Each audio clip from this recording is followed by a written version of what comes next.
Assalamualaikum warahmatullahi wabarakatuh.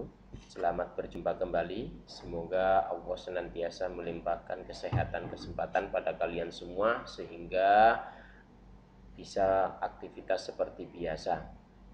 Dan utamanya adalah dapat menimbah ilmu untuk kebaikan hidup di dunia dan di akhirat. Baiklah anak-anak, pada pertemuan kali ini kita melanjutkan materi berikutnya mengenai tentang golongan hidrokarbon. Kalau kemarin sudah mengenai tentang golongan hidrokarbon bagian dari alkana, yaitu kategorinya adalah ikatan jenuh atau tunggal.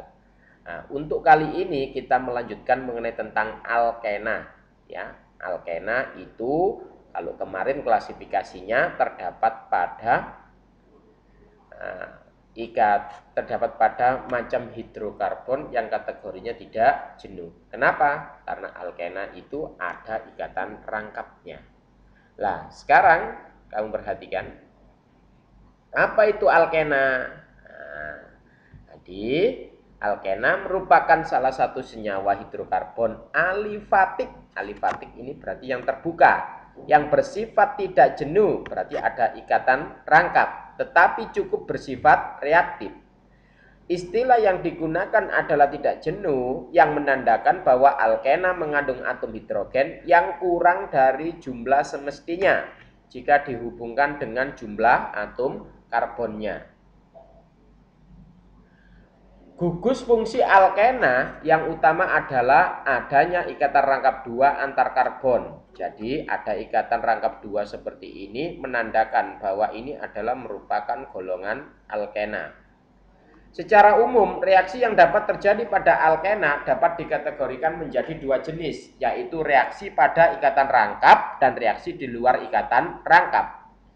Reaksi alkena yang terjadi pada ikatan rangkap dinamakan adisi. Ya, adisi itu adalah reaksi pemutusan ikatan rangkap menjadi ikatan tunggal. Sedangkan di luar ikatan rangkap dinamakan reaksi substitusi, artinya menggantikan.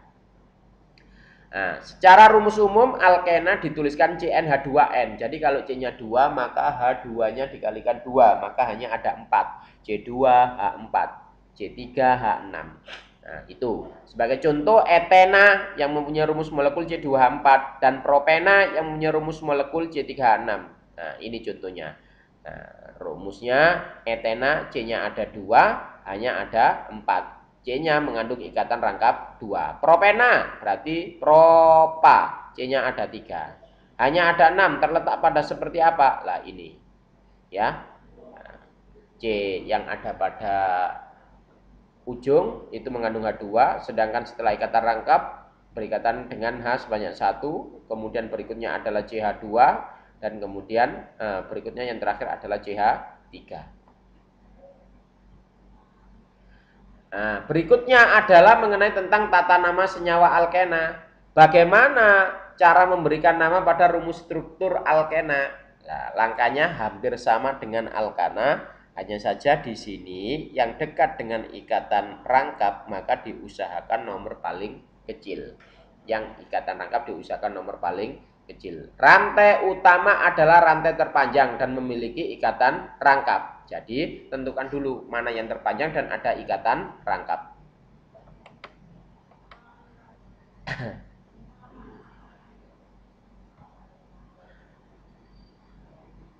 Kemudian yang kedua, penomoran dimulai dari ujung yang terdekat dengan ikatan rangkap. Nah, perhatikan contohnya. Setelah kita tentukan tadi rantai terpanjang, kemudian yang ada ikatan rangkap itu kita beri nomor yang paling kecil. Ya. Berarti yang tidak punya nomor itu dianggap sebagai cabang. 3. Cara penulisan sama seperti alkana, tapi akhiran ana diganti ena.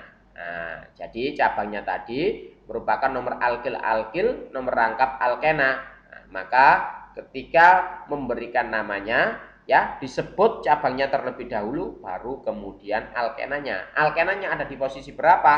Nah, karena di sini ikatan rangkapnya ada di nomor 1, maka diberikan nama 2-etil 1-pentena.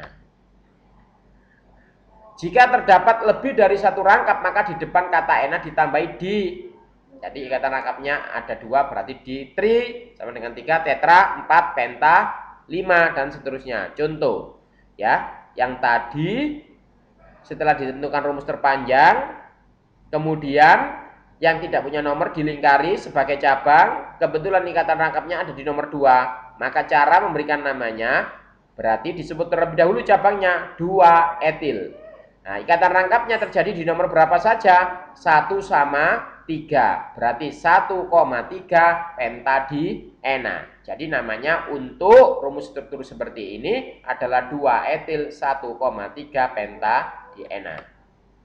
Nah, demikianlah untuk pertemuan hari ini ya, mengenai tentang mengenai tentang alkana dan tata nama senyawanya. Ya, untuk berikutnya kita lanjutkan yaitu mengenai tentang keisomeran. Ya, kurang lebihnya saya mohon maaf. Akhirul kalam, wassalamualaikum warahmatullahi wabarakatuh.